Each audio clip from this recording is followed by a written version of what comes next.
1 2/3 cup. And now for the bran. The secret behind my bran muffins, which are actually kind of light and fluffy, is that I use two types. I do use wheat bran, 3/4 of a cup, and I just add that right in. The second bran I use is the surprise one. I use oat bran. This adds lightness to the muffin recipe because oat bran really fluffs up as it cooks. 3/4 of a cup of oat bran. Now for the baking powder, a tablespoon, which is the same as 3 teaspoons.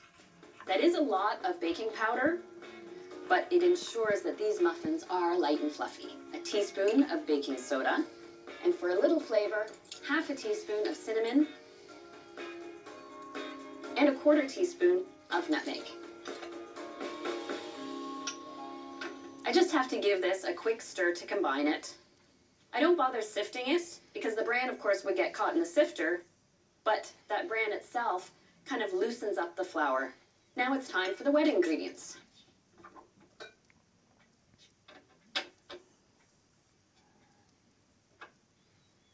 You may have noticed I haven't added any sugar to my muffin recipe. That's because I rely on the combination of applesauce and maple syrup for the sweetness.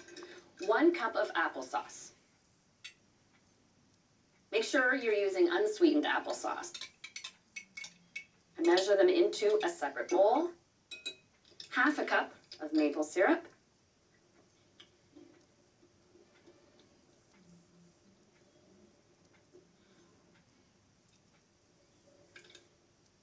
And now for the oil. I use a modest amount of oil in this recipe, 1/4 cup to make 48 mini muffins. I'll add 2 eggs. And I'll just give this a quick whisk.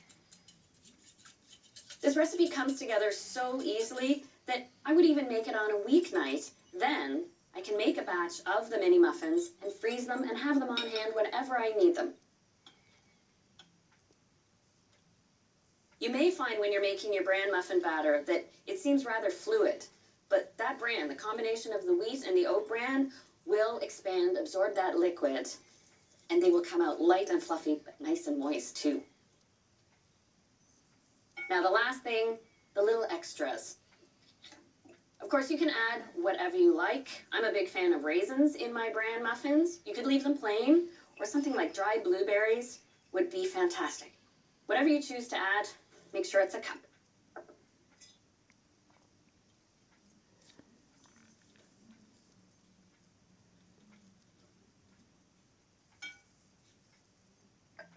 I've lined my muffin tins with paper liners, which makes cleaning up so easy. I love cooking, but probably one of my least favorite jobs is cleaning out a muffin tin. I just use a little ice cream scoop. It makes tidy work of filling my muffin cups. These really are like the perfect little energy gem.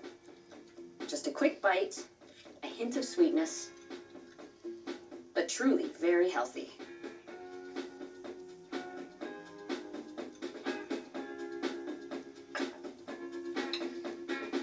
A little muffin batter goes a long way when you're making mini muffins. This makes 48. Great, now these are ready for the oven, which I've preheated to 375. And because of their small size, they only take 12 to 14 minutes.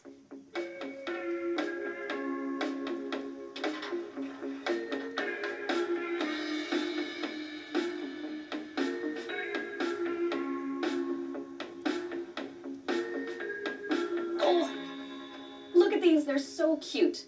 And they smell incredible. Now, to check the doneness, I just drop in a skewer. When it comes out clean, you know they're done.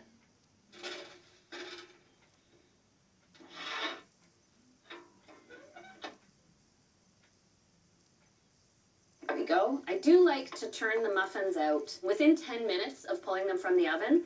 That way, you don't get any condensation. There we go. A tumbling of muffins. And I'll put them on the cooling rack.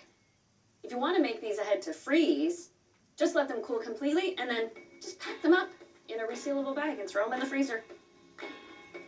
Because Because of their size, I love that they're a great kind of pick up and go treat. You can enjoy them just as they are. Ooh, still warm. A little bit of cream cheese maybe, or butter. My friend Jen loves a piece of cheddar cheese with her bran muffins. Oh, look at this, so moist, nice. So now that we can check healthy muffins off our list, it's time to get a little more decadent with classic blueberry streusel muffins.